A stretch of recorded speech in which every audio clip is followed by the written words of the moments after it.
Existe uma carta amarelada pela passagem de quase 500 anos, guardada a 7 chaves nos arquivos secretos do Vaticano. Não é um simples pedaço de papel. Em suas fibras misturam-se tinta, lágrimas e minúsculas manchas escuras que, segundo os especialistas que a examinaram em segredo, poderiam ser rastros de sangue humano. Essa carta nunca deveria ter sido escrita. É a confissão de uma menina de apenas 14 anos, que na noite em que a história prometia transformá-la em rainha, viveu uma experiência tão brutal que sua inocência se quebrou para sempre. E em seu lugar nasceu uma sombra faminta de vingança. Sua autora é Catarina de Médici, uma jovem florentina que chegou à França como peça-chave de um xadrez político entre reinos e papas, convencida de que seu casamento seria o começo de uma vida de prestígio e poder. Mas o que a esperava naquela câmara nupcial não era amor nem cerimônia, mas sim um espetáculo calculado de humilhação que 23 nobres observaram das sombras como um teatro macabro. Hoje vou revelar a você os segredos mais sombrios por trás da transformação de Catarina de Médici. Como uma noite de terror se transformou na vingança mais calculada da história europeia. Como essa menina de 14 anos, que chorou lágrimas de sangue, se tornou a mulher que envenenou sistematicamente todos os 23 testemunhas de sua humilhação. Uma história tão perturbadora que a Igreja Católica manteve em segredo por 5 séculos. Se você tem coragem de conhecer a verdade por trás da rainha mais temida da França, se inscreva no canal, porque o que você está prestes a ouvir mudará para sempre sua visão sobre o poder, a vingança e até onde uma mulher pode chegar quando sua dignidade é destroçada. Para entender o alcance daquela tragédia, devemos viajar mentalmente para 25 de outubro de 1533, quando o palácio de Marcela se vestia com galas e aromas de um festim real.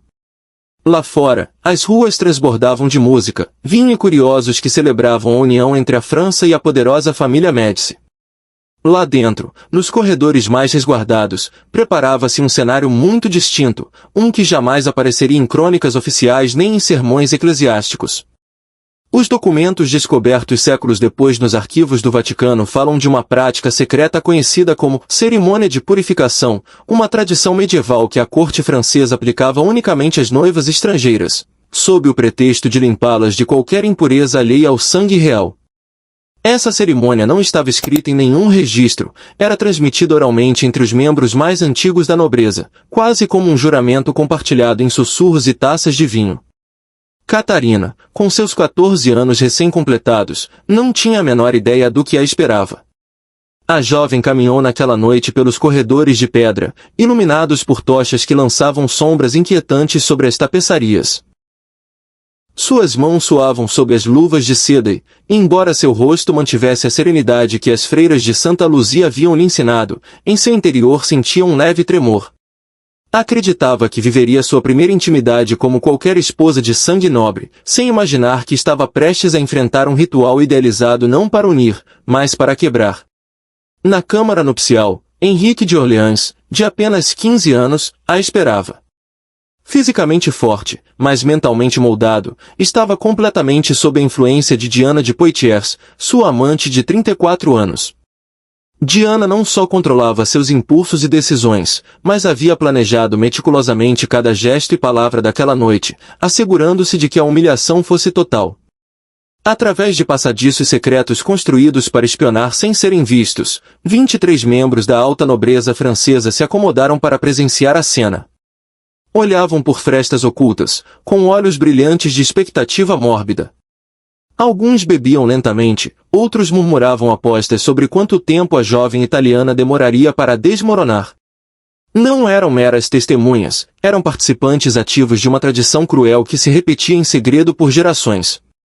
Pause por um momento e imagine, 23 nobres escondidos nas sombras, observando uma menina de 14 anos ser deliberadamente humilhada como se fosse um espetáculo.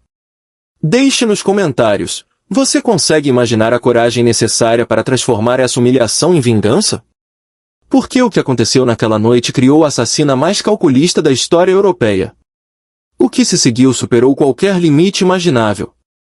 As primeiras carícias foram um engano, uma armadilha para baixar a guarda.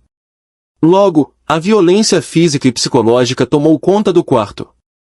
Catarina gritava em italiano, suplicando piedade, mas seus rogos eram abafados entre risadas e comentários sussurrados pela parede. O trauma foi tão intenso que seus delicados vasos sanguíneos ao redor dos olhos se romperam, provocando um fenômeno médico raro, hemolacria, lágrimas misturadas com sangue. Henrique alternava momentos de ternura fingida com ataques brutais, prolongando deliberadamente o sofrimento. 3 vezes durante a madrugada, o médico da corte, André Dubois, foi chamado para reanimá-la quando ela perdeu a consciência. Cada vez que abria os olhos, as sombras dos observadores pareciam se aproximar mais, como abutres observando sua presa. Durante essa tortura prolongada, algo extraordinário aconteceu na mente de Catarina. Entre momentos de consciência e desmaios, ela começou a memorizar cada rosto que via nas sombras, cada voz que escutava sussurrar, cada risada que ecoava na penumbra. Seu cérebro, em estado de choque extremo, criou uma memória fotográfica da humilhação. Não era apenas dor, era catalogação sistemática de seus torturadores. Os documentos do Vaticano revelam que Diana de Poitiers havia preparado essa noite durante meses. Ela treinara Henrique como um ator ensaiando um papel cruel, explicando-lhe exatamente como quebrar o espírito de uma mulher jovem. Para Diana, não se tratava apenas de afirmar seu domínio sobre o príncipe, era uma demonstração de poder para toda a corte francesa. Quando finalmente amanheceu, a Catarina que havia entrado naquele quarto já não existia. Em seu lugar havia surgido algo novo, uma mulher que havia memorizado cada rosto, cada voz e cada risada que ecoou na penumbra. Um ser que, com o tempo, transformaria essa humilhação em uma arma mortal contra todos os presentes. As lágrimas de sangue que correram pelo rosto de Catarina naquela madrugada não eram apenas sintoma de trauma físico. Eram, simbolicamente, o batismo de uma vingadora que dedicaria sua vida inteira a fazer pagar, um por um, todos aqueles que presenciaram sua destruição. Aquele amanhecer cinzento em Marcella não trouxe alívio, mas sim uma nova forma de existência para Catarina de Médici. A menina que havia cruzado a França com sonhos tímidos e esperanças juvenis tinha desaparecido para sempre. Durante dias, Catarina mal falou. Caminhava pelos corredores do palácio com passos lentos, escutando, observando, memorizando cada detalhe das pessoas que se aproximavam. O que ninguém compreendia era que seu silêncio não era fruto do medo, mas sim do cálculo. A humilhação que havia sofrido havia se cristalizado em um propósito inquebrantável, devolver, um por um, cada dor infligida. Em seu interior, a educação recebida no convento de Santa Luzia adquiria um significado novo. Lá ela havia aprendido latim, filosofia, história e até rudimentos das artes alquímicas que sua tia materna praticava em segredo. Desde os 12 anos, dominava 5 idiomas e compreendia as intrincadas redes políticas da Europa melhor do que muitos diplomatas veteranos. Também havia estudado o uso de ervas medicinais, infusões e extratos que podiam curar ou matar. O que antes eram conhecimentos acadêmicos agora se convertiam em ferramentas para um plano que iria tecendo com a paciência de uma aranha. Seu marido, Henrique de Orleans, mal notou a mudança. Continuava sob o feitiço de Diana de Poitiers, convencido de que Catarina era simplesmente uma esposa dócil e sem ambições. Mas Catarina havia aprendido uma lição crucial, nunca mostrar suas verdadeiras intenções até que o momento fosse perfeito. Na corte, sorria quando devia sorrir, aceitava humilhações menores sem protestar e cultivava amizades estratégicas. Tudo enquanto, no mais profundo de sua mente, mantinha vivo o mapa de sua vingança. Nos anos que se seguiram, Catarina começou a ganhar influência pouco a pouco. Aproveitava banquetes, celebrações e audiências para escutar rumores, detectar fraquezas e estreitar laços com pessoas-chave. Enquanto isso, na solidão de seus aposentos, mantinha um diário secreto. Nele, cada nome dos 23 testemunhas de sua noite de núpcias estava escrito com tinta preta, acompanhado de anotações precisas. Os gestos que fizeram, as palavras que pronunciaram, a posição em que estavam ocultos. Não era um simples registro, era uma lista de condenação. Os historiadores que tiveram acesso a esse diário descrevem páginas inteiras dedicadas a cada testemunha. Catarina havia investigado suas famílias, seus hábitos, suas fraquezas, seus medos. Conhecia os horários de cada um, suas comidas favoritas, suas amantes secretas, suas dívidas ocultas. Era um dossiê completo sobre cada vida que pretendia destruir. Aos olhos da corte, Catarina continuava sendo a jovem florentina que havia aprendido a se adaptar aos costumes franceses. Mas dentro dela crescia um poder silencioso, alimentado pela memória da dor e pela certeza de que algum dia a balança da justiça se inclinaria a seu favor. Vocês conseguem imaginar a frieza necessária para sorrir durante anos para pessoas que presenciaram sua humilhação? Para fingir amizade enquanto se planeja meticulosamente sua morte? Se essa transformação está impressionando vocês, deixem um like e continuem até o final, porque a vingança de Catarina vai superar qualquer coisa que vocês já ouviram. Passaram-se 3 anos antes que Catarina movesse sua primeira peça no tabuleiro de sua vingança. Durante esse tempo, ela observou com paciência, cultivando a imagem de uma esposa complacente, inofensiva, até frágil. Mas na intimidade de seus aposentos, cada noite abria seu diário, repassava os nomes e aperfeiçoava os métodos que empregaria para apagar, um por um, as 23 testemunhas de sua humilhação. O primeiro nome na lista era Jean de Montmorency, um cortesão altivo que, na noite de núpcias, havia sugerido entre risadas apostar sobre quanto tempo a jovem italiana resistiria antes de desabar. Catarina recordava com nitidez o brilho de crueldade em seus olhos, o modo como bebia vinho enquanto observava seu sofrimento. Agora, 3 anos depois, essa lembrança se transformaria em sentença. O veneno que Catarina escolheu não era comum. Nos laboratórios secretos que mantinha em uma das alas menos movimentadas do palácio, um espaço que oficialmente servia para armazenar ervas medicinais, ela havia desenvolvido uma mistura precisa de cicuta e mercúrio, aperfeiçoada por meses de experimentação. Essa combinação provocava convulsões violentas, espuma rosada na boca e uma agonia prolongada que podia durar horas, exatamente os mesmos sintomas que ela havia suportado naquela noite. Jean de Montmorency foi encontrado morto em seus aposentos numa manhã fria de inverno.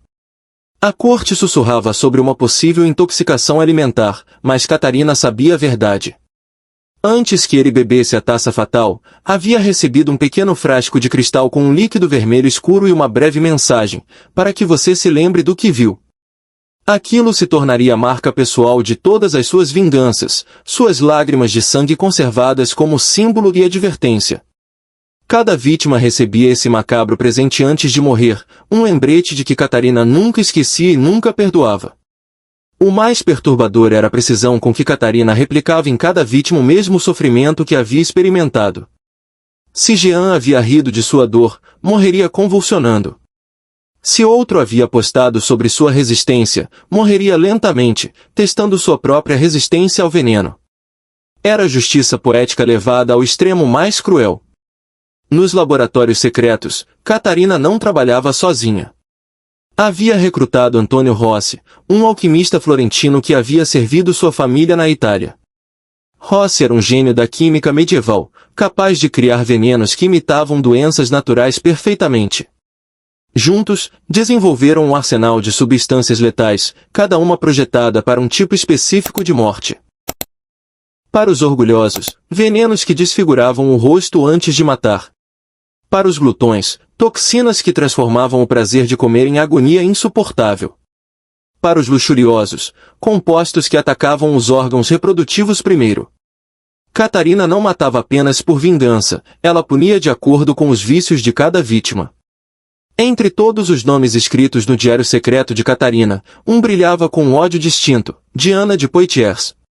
Não era apenas uma testemunha, mas a arquiteta intelectual da humilhação. Foi ela quem ideou o ritual, quem treinou Henrique de Orleans para executar cada gesto e cada palavra com precisão cruel.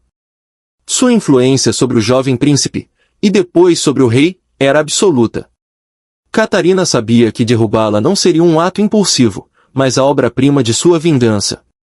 Ao contrário de outras vítimas, Diana não morreria rapidamente. Catarina escolheu um método muito mais sutil e prolongado, o envenenamento lento, invisível, quase impossível de detectar.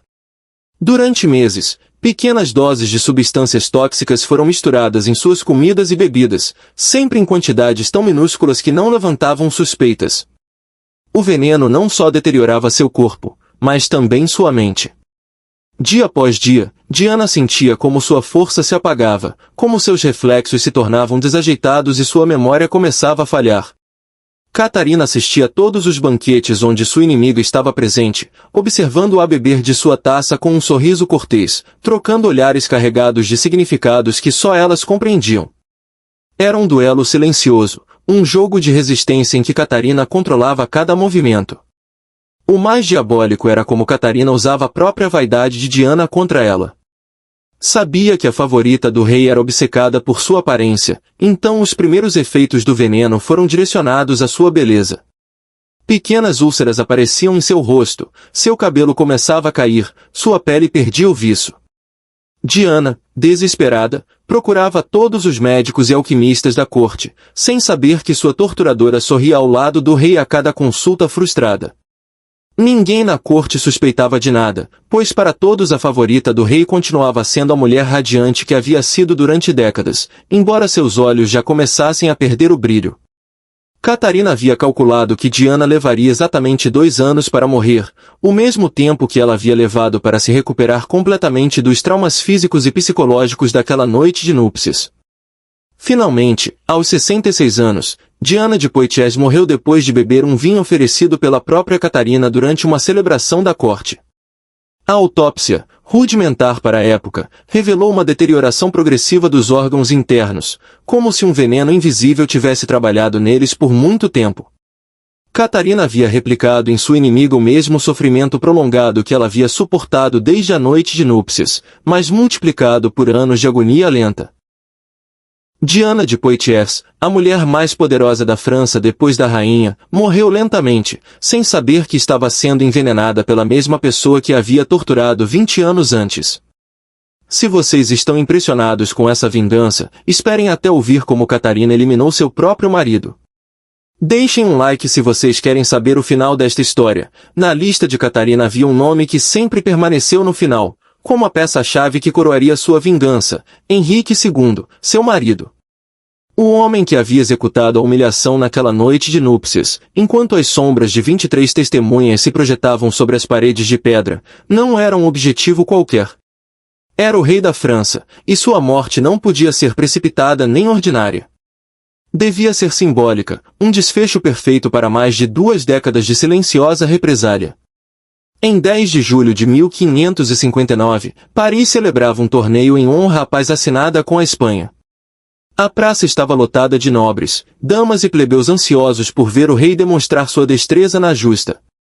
Henrique, confiante e altivo, aceitou enfrentar o capitão Gabriel de Montgomery em um duelo amistoso.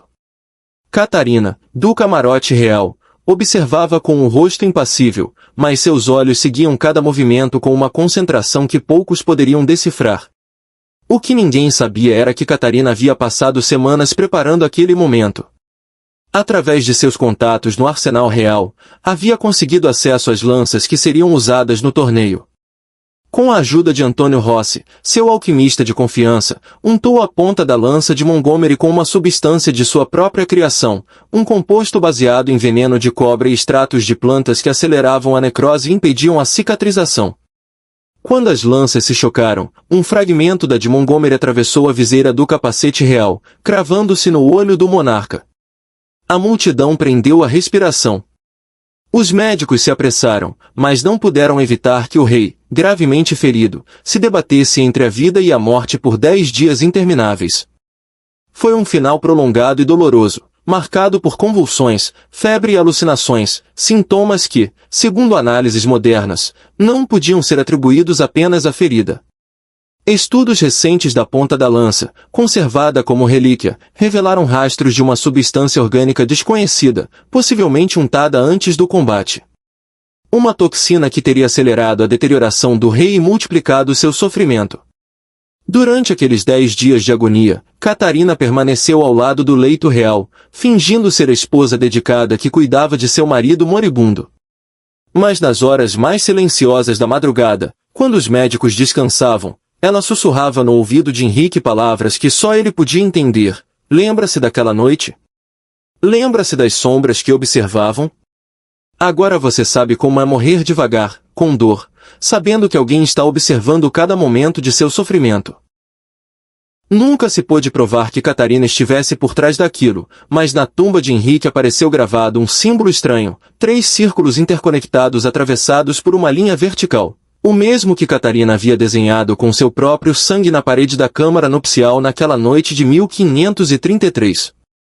Para ela, a morte de Henrique não foi apenas a culminação de um plano, mas a libertação definitiva. Com esse último ato, ela fechava um ciclo de mais de 20 anos em que havia transformado a humilhação em uma arma e a dor em poder absoluto. Já não restavam testemunhas vivas daquela noite. Todos, sem exceção, haviam caído. Catarina, a jovem que um dia chorou lágrimas de sangue, erguia-se agora como a mulher mais temida da corte francesa. Durante 26 anos, havia executado sistematicamente cada pessoa que presenciou sua humilhação. 23 nobres, um médico e, finalmente, o próprio rei. Todos mortos por suas mãos, todos pagando o preço de terem participado ou assistido à destruição de uma menina de 14 anos. A história de Catarina de Médici não é apenas a vingança mais elaborada e impiedosa da história europeia, é a prova de que algumas feridas nunca cicatrizam, mas se transformam em armas. Os arquivos do Vaticano revelam que ela não foi a única mulher de sangue real que transformou a humilhação em poder letal. Entre os documentos estão os diários perdidos de Maria Tudor, as cartas cifradas de Isabel da Baviera e os manuscritos de Lucrécia Borgia, todas mulheres moldadas pela dor e pela traição. Cada uma dessas rainhas respondeu não com submissão, mas com o poder que a história tentou silenciar. E embora os nomes de muitas tenham sido apagados das crônicas oficiais, suas pegadas permanecem escondidas nos porões mais escuros dos arquivos europeus, esperando que alguém suficientemente corajoso as traga à luz. Se esta história despertou em você a mesma sede de verdade que desperta em nós, você deve saber que o que contamos hoje é apenas uma fração do que se esconde atrás das cortinas de veludo e dos muros de pedra da realeza medieval. Há segredos que, uma vez ouvidos, não podem ser esquecidos, e outros que talvez nunca deveríamos descobrir. Se você teve coragem de chegar até aqui, se inscreva no canal e deixe nos comentários qual outra rainha ou figura histórica você quer que investiguemos. Sua escolha decidirá quais segredos proibidos revelaremos no próximo episódio. Por que se a história de Catarina lhe pareceu sombria, o que vem por aí fará com que esta pareça um simples conto infantil. Ative o sininho, compartilhe com quem tem coragem de conhecer a verdade, e prepare-se para descobrir que a história real sempre foi muito mais cruel do que os livros ousaram contar.